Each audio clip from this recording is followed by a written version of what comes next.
we still be wearing masks. So that kind of tells you where we're at. We're still that opponent that is invisible that we're playing against, and we're very aware of that. Our guys have done a fabulous job when it comes to the vaccinations.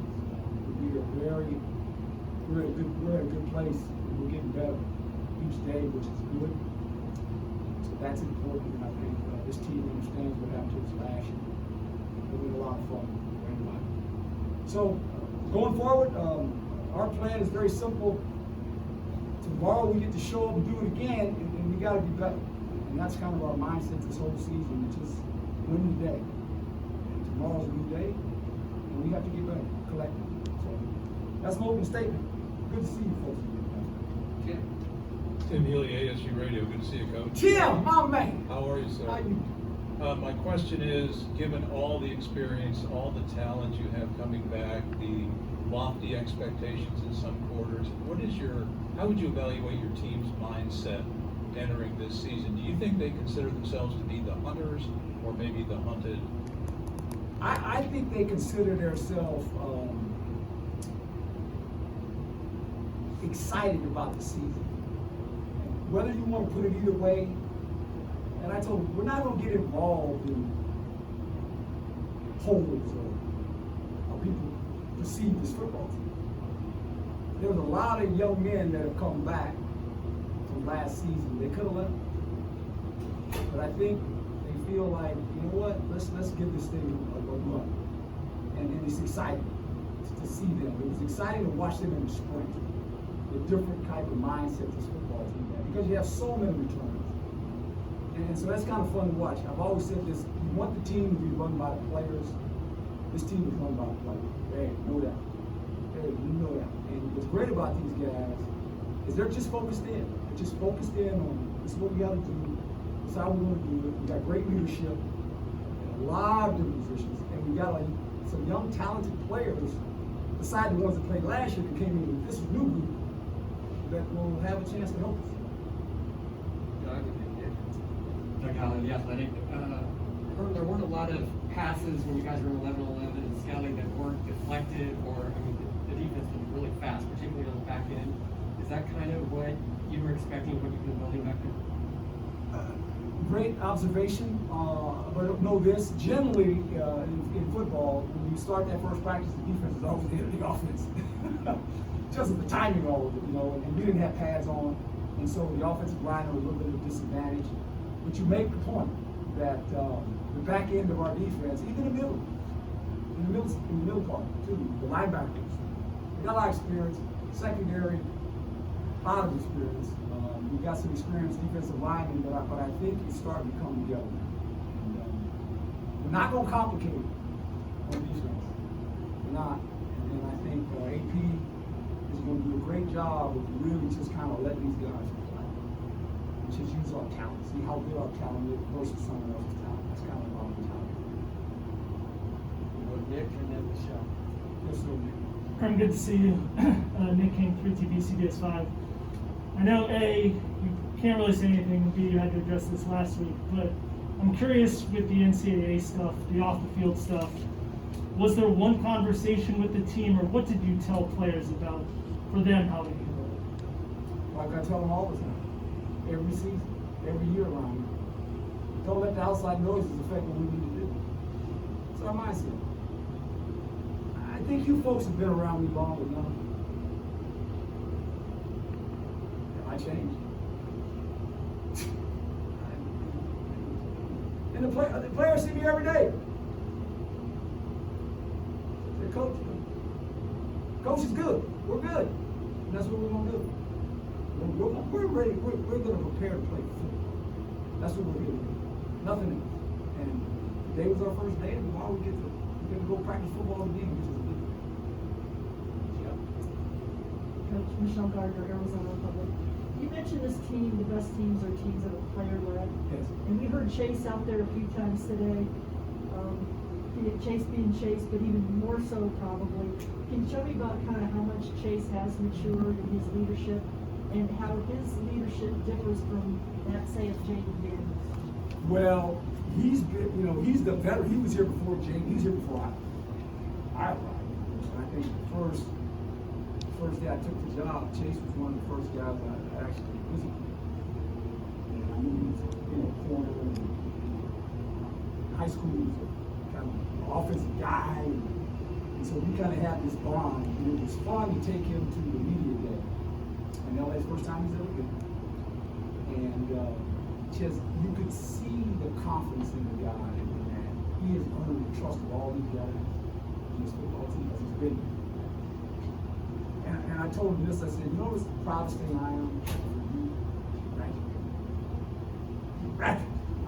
And he laughs every time I tell him, but it's the truth. And he's been through a lot. And we need guys like that. And you're right, he has a voice.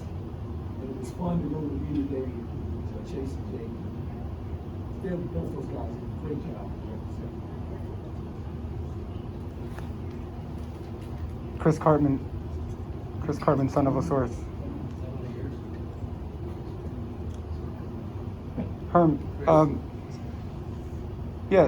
So it's the offense, just the passing game, especially this year. I know you guys want to open it up, score more points. Where do you think that things are at with the receivers, with Jaden being on the same page with all that, and your goal of being able to put your foot on some teams' throats? Well, I think this. Jaden had the luxury, and Manny Wilkins had the luxury of playing with 2 first-round receivers. They're gone. Now, we've got some talented ones. And Jaden now is in a position, after playing with these guys last year, a bunch of these young guys. Frank was the veteran. Frank got hurt, and he opted out the rest of the year. And obviously, Frank's in the National Football League right now. But I think Jaden understands that he's going to have to be on point. He knows that I got to help these guys get better. And it's going to really be boiled down to this: ball placement. Ball placement. Where do I throw the ball where these guys can have some catchable balls where they don't have to do a lot of work? You don't have to do work, man. Right? You threw it to old number kid, and you threw it to Ayuk. It's like you just throw it around them somewhere and they mess around and catch it. Right? We've got some guys that got that ability, but they haven't had enough games yet. I'm looking at that receiver group and watching them the last 2 games, and one of the things we ran into, we didn't throw it. One was a condition of the game, the last game. We ran the ball, and that's where we're kind of trying to figure this out. You got to score points, you got to throw it. To win football games, you got to run it. We have some good runners. It'll be interesting to see how people play us defensively when it comes to what they want to do with the running game. If they put 8 guys in the box, then Jaden and those receivers, they got to find ways to get over. And that's going to be kind of interesting how every week someone will have a different plan of how they want to defend us. That's going to be kind of fun. Michael, you're next. Chris, can you pass yours to Nick? Coach, Michael Pearson, Pac-12 football. Yes. To kind of piggyback off that, I mean, obviously last year, the 4 games, the battle with COVID, but how do you feel that Jaden with those receivers with a full spring and a summer workout? How do you feel? I know it's day 1, but how do you feel that they're clicking in their communications? They're going to be fine. And the more I look at them and watch them today, I just watch their mannerisms today compared to last year. They really didn't have a camp. They had a training camp. So they were kind of going to play or not playing. Oh, now we're playing. These guys never had a camp. They never had an offseason. It was nothing. Just kind of going to play football. And I watch them now, these young guys, and the work that Jaden has done with them after spring, getting together with these guys. I watched Chad Johnson's son. He caught the ball today, and he did that in the spring numerous times. I mean, a hard catch. Justin, he missed so many practices in the spring last year, it was like he wasn't even here. They're different guys. It's just they're just different. It's just they grow. It seems like they grow up. You know, they're more confident. He's the guy we recruited. It showed up. Like, okay, he makes those catches. Before he wouldn't. Last time he wasn't in practice. So it's a different football team when it comes to those receivers. my opinion. Nick, Herm, you mentioned the running backs, and we saw how they finished the season last year.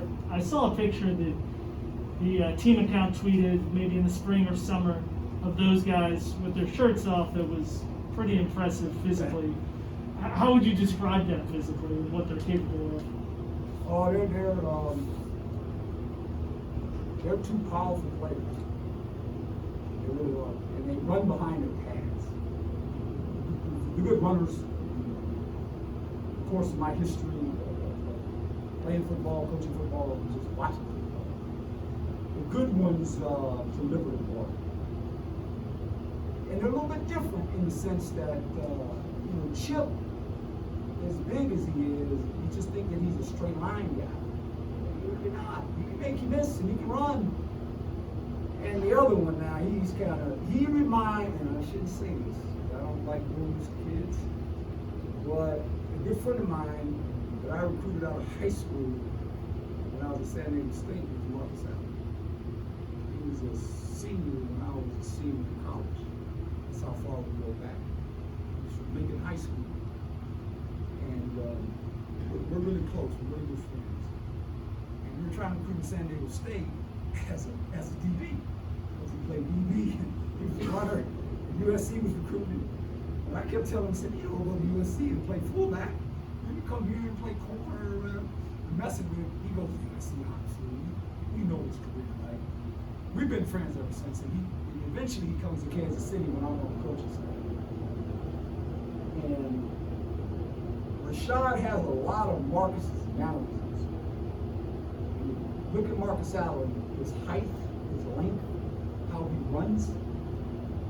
Kind of like, I'm not saying he's Marcus Allen. I don't want you to say, hey, coach, no, because Mark's going to call me now. But he knows about this too. And there's a lot of just little things that he does, and I call Marcus Cutty, because he's always cut. And there's a lot of mannerisms that I watch. And it's just like, he's kind of good at this. The hole is kind of not there, and he has this little kind of waits in the hole and also spring spurts out. Right? And that was kind of Marcus. When he catch the ball, all these things great. Right? But I'm not saying he's Marcus. Gotcha. I'm saying it again. I'm not saying he's Marcus. I'm saying there's some similarities and some traits. I just smile. Interesting. So, it's a long story, but he's not Marcus Allen. Michelle, he's not Marcus Allen. Okay, so, Coach, I guess you've been a tight ends coach in Justin Wood, I guess, Yes. in Roy. Can you tell us a little bit about him? What made him the guy for the job, and what was his role before you brought him down? He's been involved in the offense. He interviewed for the position as well. So he knows, he's well aware of our offense. And it was an easy transition for him. I think Zach too. He came with Zach. So he's excited about the opportunity. And he'll do a good job. Was he serving as an analyst? Yeah. Or? Yeah. Okay. So we got him with Zach now. Zach Keenan, Devil's Digest in the back here, Coach. Yes, sir. I wanted to ask if you saw Trent Bourget was throwing pretty well during practice today. Do you expect a battle for second string with all the talent that you brought in for recruiting as well? Yeah, Trent, the thing about him, he has some leadership qualities. The players kind of just, his mannerisms and how calm he is, and he's very aware of our offense, and he does a good job of getting the ball out of his hands. And he's kind of like baseball. I always look at baseball. Baseball, everybody wants to hit a home run, right? Hit a triple. He just hits singles. Just keeps hitting singles. Thing he does, throws a nice catch of the ball. And he completes a lot of passes. And he knows his limitations. He knows, like, I'm gonna throw it there, I'm gonna throw it here. He takes a profit. Takes a profit. He understands I gotta take a profit. I always tell quarterbacks, just take the profit. Don't gamble, just take the profit. If you move the chains and you get the ball in the right guy's hands and they run with it, it's kind of like, okay, right? And it's interesting. But he's very aware of the offense. And he does a nice job, and he's very calm. He doesn't get all. It's not too big for him. Right? And he's been here, and he kind of gets it, and the players, they love the guy. And he's just that kind of guy. He's that kind of personality. So it's fun to watch him play. Dick? It's fine, won't leave me alone. But I don't know if this was talked about much at all last week, but with Texas and Oklahoma going to the SEC in the future, I'm curious if you have any thoughts on what that might mean for the Pac-12 in the future. Oh, I think college football is about to change dramatically in the next 3 or 4 years. It's not going to be the same. It's just not. Now players have the ability to use their name and their image and their likeness. With certain conferences trying to get more teams in their conferences. And what is it all about? It's about the playoff. It's like the national football. It's the playoffs. If they get to the number of 12, you folks won't be talking about, you won't talk about bowl games. You talk about who's going to win the playoffs. And then the conversation will be, how many teams in such and such conference got in the playoffs? 4 teams from this conference, 3 teams from that conference, 2. You can't stop it. That's where it's going. And we all know it. I was in this conference when it was the Pac-8. And then it was the Pac-10. Now it's the Pac-12. I'm sitting at home watching TV after I'm doing this job. I don't know what it's going to do. But that's where it's going. And we all know it. It's not like we're sitting here going, oh, what are they going to do? Playoffs is going to drive it. And conferences that have good teams in it have more chances to put those teams in there. That helps you recruiting wise. That helps your conference. That helps the conference you're in, right? It's going there, guys. You gals. Okay? We all know it. Can't fight it. It's gonna happen. You can't fight it, but do you like it? It doesn't matter if I like it or don't like it. This is where it's going. Right? I mean, some kids don't like their peas. But you still gotta eat peas when your parents put them on the plate. Whether you like peas or not. And you eat your peas. Okay? I don't like it. You eat it. That's where we're at. And I don't think we can debate it. It's a great conversation when I was in your seat. Television. This would be a nice conversation that you have. Some good, listen. Nobody knows. But I just think get ready because it's changing.